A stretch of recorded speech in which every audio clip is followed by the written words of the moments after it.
ప్రభువైన యేసు క్రీస్తు నామములో మీ అందరికీ ఉదయకాలపు శుభాలు తెలియజేయుచున్నాను. ఈరోజు దేవుడు మనకు అనుగ్రహిస్తున్న అతి శ్రేష్టమైన వాగ్దానము 2వ రాజులు 20వ అధ్యాయము 5వ వచనాన్ని చదువుకుందాము. నేను నిన్ను బాగు చేసేదను. ఈరోజు దేవుడు మిమ్మల్ని బాగు చేస్తానని చెప్పి వాగ్దానం చేస్తున్నారు. అది శరీర బలహీనత కావచ్చు, ఆత్మీయమైన బలహీనత కావచ్చు, దేనినైనా బాగు చేసే సమర్థుడు మన దేవుడు. 12 సంవత్సరాల నుండి బలహీనతతో బాధపడుతున్న స్త్రీ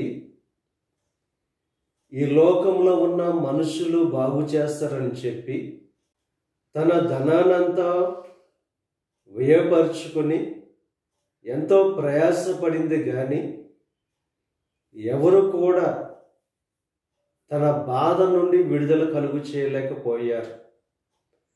ఎప్పుడైతే విశ్వాసముతో నమ్మకముతో యేసు క్రీస్తు ద్వారానే నేను బాగుపడతాననే విశ్వాసంతో యేసు క్రీస్తు దగ్గరకు వెళ్ళి ఆయన వస్త్రపు చెంగును ముట్టుకుందో బాగుపడింది, తన యొక్క బాధ నుండి నివారణ పొందుకుంది. ఇక ఉదయకాల సమయంలో ఏ శరీర బలహీనతతో ఏ మానసిక బలహీనతతో బాధపడుతున్నారో ఆ బాధ నుండి నివారణ కలగాలంటే యేసు క్రీస్తు ఒక్కరే మార్గం. ఆయన నిన్ను సృష్టించిన వాడు, నిన్ను ప్రేమించే దేవుడు, నిన్ను బాగుపరిచే శక్తి సామర్థ్యం కలిగిన దేవుడు. ఆయనకు అసాధ్యమైంది ఏది కూడా లేదు, సమస్తము కూడా ఆయనకు సాధ్యమే గనుక ఇక ఉదయకాల సమయంలో ఏ బలహీనతతో మీరు ఉన్నారో ఆ బలహీన పరిస్థితుల్లో ఆయనను ఆశ్రయించి ఎప్పుడైతే ప్రార్థిస్తారో మీ బాధ నుండి ఆయన విడుదల కలుగు చేసే దేవుడుగా ఆయన ఉన్నారు. హిజ్కియా బలహీనమైన పరిస్థితుల్లో ఉన్నప్పుడు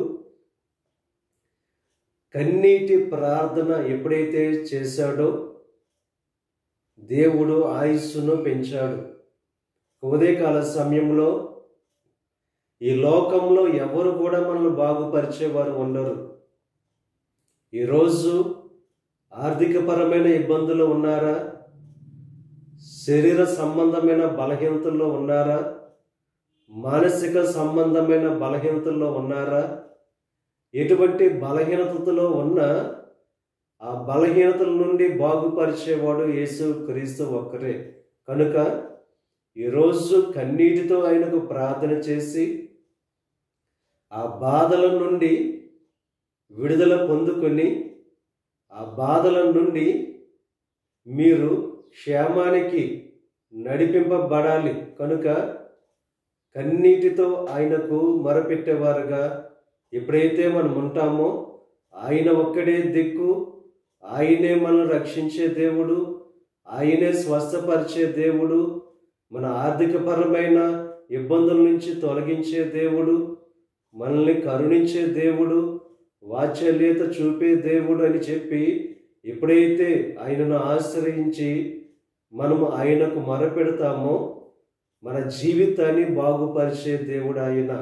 ఉదయకాల సమయంలో దేవుణ్ణి ఆశ్రయించి దేవుణ్ణి ప్రార్థించుకుని మీ సమస్త బాధల నుండి విడుదల పొందుకుని మీ జీవితాన్ని బాగుపరుచుకోవాల్సిందిగా ప్రభు పేరట మిమ్మల్ని కోరుచున్నాను. దేవుడు ఈ సమస్త బలహీనతల నుంచి దేవుడు మిమ్మల్ని బాగుపరుచును గాక. ఆమేన్. ప్రార్థన చేసుకుందాం. పరిశుద్ధుడా, మహోన్నతుడా, సర్వశక్తిమంతుడైన యేసయ్య, ఈ ఉదయకాల సమయంలోనూ అనుగ్రహించిన అతి శ్రేష్టమైన వాగ్దానాన్ని బట్టి నీకు స్తుతులు చెల్లిస్తున్నాం దేవా. మా జీవితాలను బాగుపరిచే దేవుడవు నీవే, మా శరీర బలహీనతలను బాగుపరిచే దేవుడవు నీవే, మా ఆర్థిక పరమైన ఇబ్బందుల్ని బాగుపరిచే దేవుడవు నీవే. ప్రతి విషయంలో మాకు కృప చూపే దేవుడవు నీవే. ఈరోజు ప్రార్థన ద్వారా ఎవరైతే నిన్ను ఆశ్రయిస్తున్నారో వారి మానసిక సంబంధమైన బలహీనతల నుంచి విడుదల కలుగు చేయండి. వారి శరీర సంబంధమైన బలహీనతల నుంచి విడుదల కలుగు చేయండి. వారి ఆర్థిక సంబంధమైన ఇబ్బందుల నుంచి విడుదల కలుగు చేయండి. వారి జీవితాలను బాగుపరచండి. ఆ కృంగిన స్థితి నుంచి లేవనెత్తి వారు పొందుకున్న మేలును బట్టి, వారు పొందుకున్న ఆశీర్వాదాలను బట్టి నేను మహింపరచుకునే భాగ్యాన్ని కలుగు చేయండి. ఈ ప్రార్థనలు ఏకీవిస్తున్న ప్రతి ఒక్కరిని దీవించండి, ఆశీర్వదించండి. ఈరోజు తలపెట్టిన ప్రతి కార్యాన్ని సఫలం చేయండి. వారి రాకపోకల్లోనికి సహాయం అనుగ్రహించండి.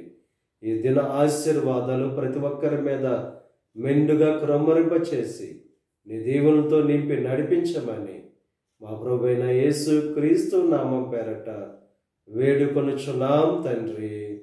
ఆమేన్. తండ్రి, కుమార, పరిశుద్ధాత్మ త్రియేక దేవుని యొక్క కృప సదాకాలం మనకు తోడై ఉండి దేవుని యొక్క దీవెనలో ఆశీర్వాదాలతో నింపి నడిపించునుగాక. ఆమేన్.